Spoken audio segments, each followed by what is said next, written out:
How the Seattle Mariners can shock Major League Baseball. Let's talk about it.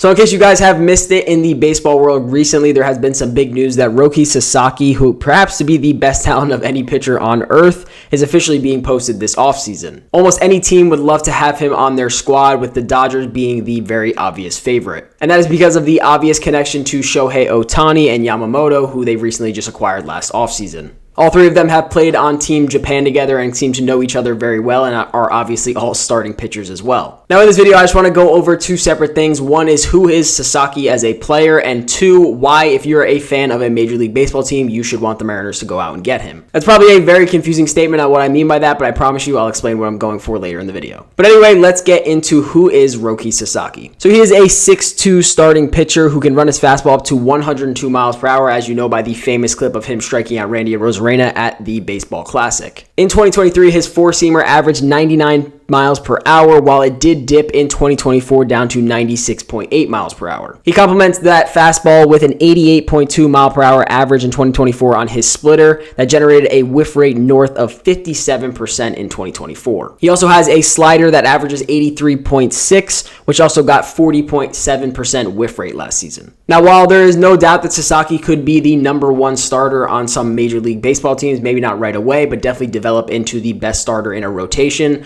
there is a little bit of concern with his injuries and why his velo has been dropping off so much from 2023 to 2024. But in his 4 seasons over in Japan, he combined for a 2.02 ERA with a 11.4 K per 9 and 2.0 walk per 9. And he only averaged 6 hits per 9, which is extremely impressive from a 23-year-old. He really made his name known in the 2023 World Baseball Classic, where he struck out 11 over 7 2/3 innings. But I'm sure some of you guys are questioning, how does this contract situation work? How does, certain teams get involved in pool money, etc., etc. So I guess the first question is, when would he be eligible to sign with a Major League Baseball team? So essentially, once a player is posted, teams have a 45-day window to negotiate with that player. So essentially, after those 45 days, if no deal has been done, that player will return and play in Japan for the next season. And the next part of it is essentially it's going to be broken up into a 2024 signing period as well as a 2025 signing period. So the 2024 signing period day ends on December 15th, while the new one for the 2025 signing period opens on January 15th, 2025. If he is posted before December 2nd, he will be in the 2024 signing period window. So if he were to be posted between December 2nd and December 15th, he will only have those 12 to 13 days to sign with a club, and it would obviously be in the 2024 window. But it has been basically projected that he will probably be posted during that 2025 international pool window,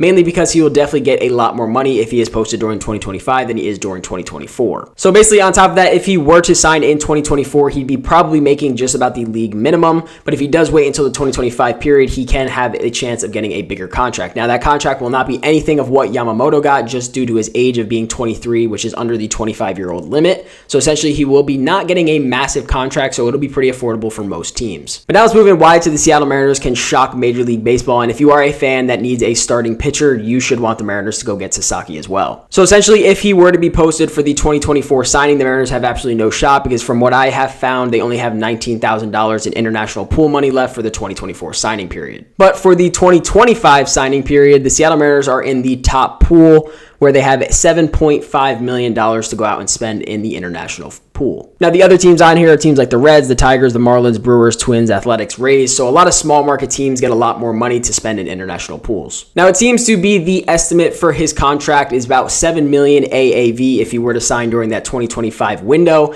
And it is not uncommon for teams to trade up to get more international pool money. But it is not uncommon for teams to make trades with other teams to get more international pool money. The Seattle Mariners actually did this back during the Shohei Ohtani times. They went and made a trade with the Minnesota Twins for a prospect for essentially $1 million in international pool money, so they can go make a bigger bid on Ohtani when he was first coming out of Japan. So if the Mariners wanted to go out and make a run at Sasaki, they 100% could, especially with that $7 million AAV projection. They have that this year to spend. Now, if they were to go out and get Sasaki, it is extremely unlikely that they get that Korean infielder that we have been talking about recently in the Mariners community, because they cannot afford to get both. Now, the Seattle Mariners definitely have a massive advantage over these other teams in this big international pool, just due to the fact that they are on the West Coast, with Seattle being one of the main in cities that a lot of international prospects like to sign to. Now, you could say the same thing about the Athletics, but I don't think he's going to want to come over and play in a AAA ballpark. Now, another thing working in the Mariners' favor is they do have a pretty long history of signing Japanese players, Ichiro obviously being the biggest, but guys like Hisashi Iwakuma, Yusei Kikuchi, and the list goes pretty much on and on. Now, if you're a fan of a Major League Baseball team that needs starting pitching, here's a big reason why you want the Mariners to go out and sign Sasaki. This is also a huge reason why Seattle Mariners fans also want to go out and sign him, is because now they have the leverage to trade one of their starting pitchers. Everywhere you look this offseason, there's some club talking about how they want a Seattle Mariners young, controllable starting pitcher, but that is just not reality right now, especially if they are just going to go out this offseason and not really get another pitcher. But if you throw Sasaki into the mix, this allows the Mariners to go out and trade one of these young starting pitchers, or even going out and trying to get Luis Castillo to waive his non-trade clause. And the reason I think the Seattle Mariners should definitely consider this is because the amount of bats they would get in return for a young, controllable starting pitcher would be off the charts. Guys like Bryce Miller and Brian Wu have so much value right now, and if they were to go out and get Sasaki, this gives them the leverage, if they wanted to go out and trade one of these young guys to get 2 or 3 MLB ready bats. And yes, I don't think that is pushing it, because I do think these guys are extremely valuable, and I think 2 bats at minimum that are MLB ready is what you'll get for one of them. But now, as a Mariners fan, if they were to go out and get him, my biggest concern would be his injury history, because especially with that velo dropout that I discussed earlier in the video, recently he had a left oblique tear in July of 2023 where he was sidelined for about 2 months. In June of 2024, he had right arm discomfort where he missed 2 consecutive starts, and that could also be a big reason why his velo is dropping off. And I did also see somewhere that he is probably only going to pitch in his first season for about 150 to 200 innings, with 150 innings probably being the most realistic mark. So the reason I say that this would be a massive shock to Major League Baseball is because obviously everyone is anticipating the Dodgers to go out and sign him whenever he is posted, but I do think the Seattle Mariners, if they really wanted to, have a solid chance of going out and signing him, especially with the money that they have in the international pool. But nonetheless, please let me know what team you think Sasaki will be signing with this offseason whenever he is posted, and whether you think he'll be maybe in the 2024 or 2025 pool. But otherwise, I hope you guys did enjoy the video, and I'll see you guys in the next one. Peace out.